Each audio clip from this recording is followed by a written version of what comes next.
Welcome to Kulinchi Kumalawi Television. Lero 14 December 2024 tikupasirani zotsatira zomwe Commission of Inquiry yapeza pa nkhani yokhuza ngozi yomwe inatengera kuli chete Chilima komanso anthu ena 9. Ava tikupasirani mwa nkhani zina zomwe zamanga nthenje kwambiri mu ripoti iyi.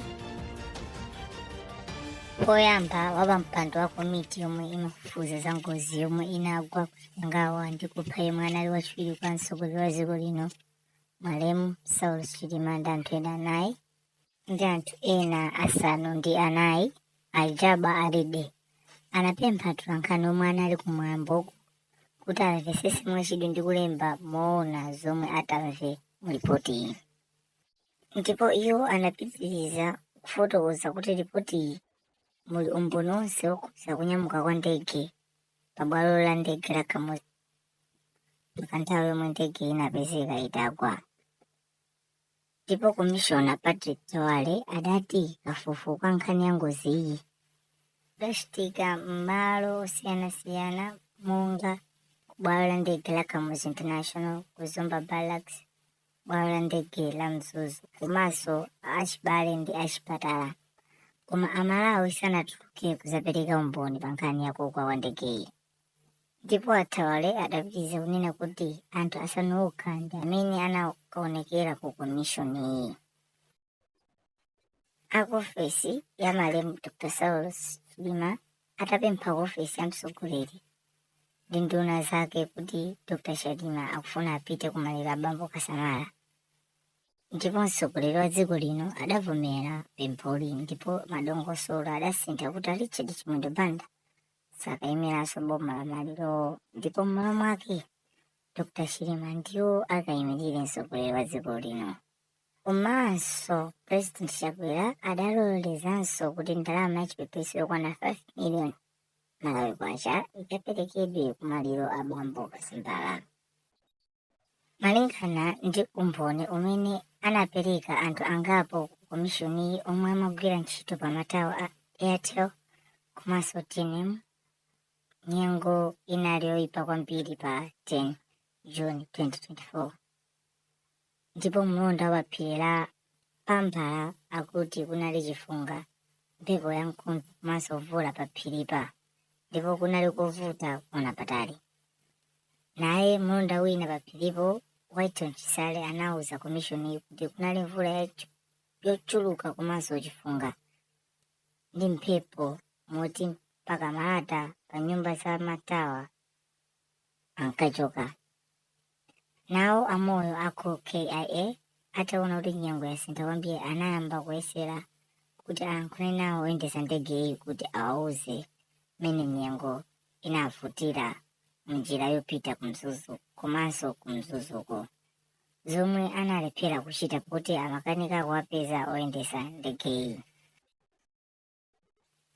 Ndipo mmodzi wa anthu aku ofesi ya wachiwiri kwa mtsogoleri wa dziko lino Awini Nyondo adauza komishoni iyi kuti analandira uthenga omwe analembanso pa tsamba lawo la mchezo, koma unali Chingerezi onena kuti nyengo sili bwino, kuchokera kwa Achisomo Chimaneni, mmodzi mwa asilikali omwe ankayenda ndi Malemu Chilima. Anyondo anauzanso komishoni iyi kuti akasikanali koyamba kuti alumikizane ndi anzawo akuntchitowa ali mu ndege ndi abwana awo. Ndipo malingana ndi umboni wa anthu akuthunga pa sukulu ya Nchire, ndege yomwe imayenda m'munsi kwambiri inadusa pa sukulu yawo, ndipo inawomba mtengo komanso magolo apa bwalo la masewero, kenako inawulukanso mmwamba. Nawo ahedimastala pa sukulu ya Kasangadze anamva ndikuona ndege ikuuluka m'munsi kwambiri, ndipo anatuluka ndi ana a sukulu kukaona, kenako anaona ndege iyi itakweranso mmwamba kupita m'mitambo. Komabe komishoni akuti anamvanso nkhani zina zomwe akuti anaziwiratu kuti ndizabodza komanso zosinjirira.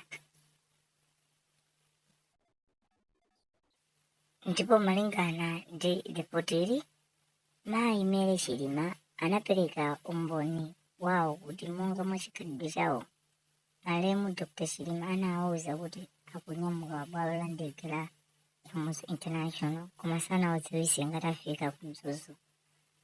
Iwo akuti sanazindikirenso kuti nthawi yapita potengera kuti pasikulo amachita za maphunziro awo zomwe anatanganidwa nazo.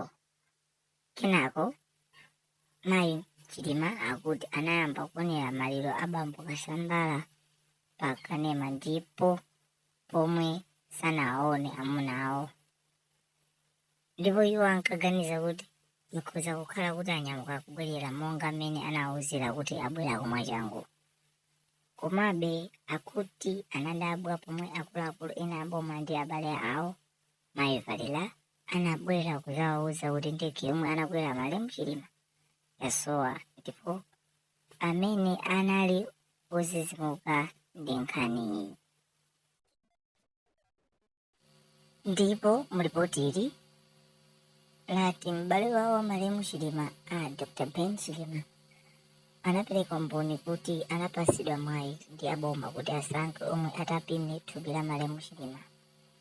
Akubanja la Achilima akuti anasankha Dr. Thandiwe Tomoka komanso Dr. Steve Khamiza kuti apime matupi a anthu omwe anamwalira pa ngozi ya ndegeyi kuti aziwe chenicheni chomwe chinapha anthuwa. Ndipo Dr. Khamiza ananena kuti ena ogwira ntchito ku chipatala anali atasowa mabala omwe anali pa matupiwa. Komabe dokotala uyu umboni wawo anapeza kuti onse omwe anali mndege yakugwayi anafa kamba ka ngoziyi. Iwo akuti zinaoneka kuti ndegeyi inagwa ndi mphamvu ndi kuti ena mwa anthuwa komanso kuwavulaza moonjeza kuti sakanapezeka amoyo pomwe imafika pasipo. Umboni wa madotolowo unaonesa kuti palibe chachinyengo chilichonse chimene anapeza matupiwa ngati kuphedwa mwa njira ina iliyonse kulekana ndi ngozi iyi. Ndipo kafukufukuyu wapezanso kuti ndege ya dunia yomwe inagwa inalibe mavuto aliwonse omwe oyendesa anadandaula pomwe inayamba kuyenda pa 9 mpaka pa 10 June isanagwe. Iwo akuti anapezanso kuti ndege anayikana kuti izayende maola 29,000 koma pofika pa nthawi yakugwa inali itayenda maola ongoposa 3,000. Ndipo malingana ndi zimene apeza komishoniyi akuti oyendesa ndege yomwe inagwayi sanafufuze za nyengo mmene ilili kumalo omwe amapita ngakhale kuti izi zofunika pa maulendo a ndege. Ndipo kafukufukuyu wapezanso kuti oyendesa ndege sanayende njira yomwe imadziwika bwino ndipo kuti analibe ripoti lonena za nyengo ya kumeneko.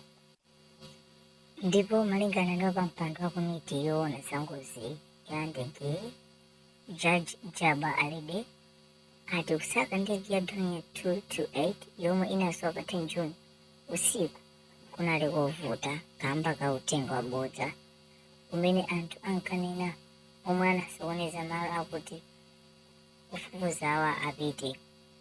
Iwo akuti nyengo yoyipa yomwe inalipo inachitisanso kuti kukhale kuvuta kuti afikire malo ena. Mukafukufukuyu zadziwikanso kuti asilikali MDF sanaleke kufufuza ndegeyi usiku onse pa 10 June ngati mmene anthu ena akhala akulembera m'masamba a mchezo.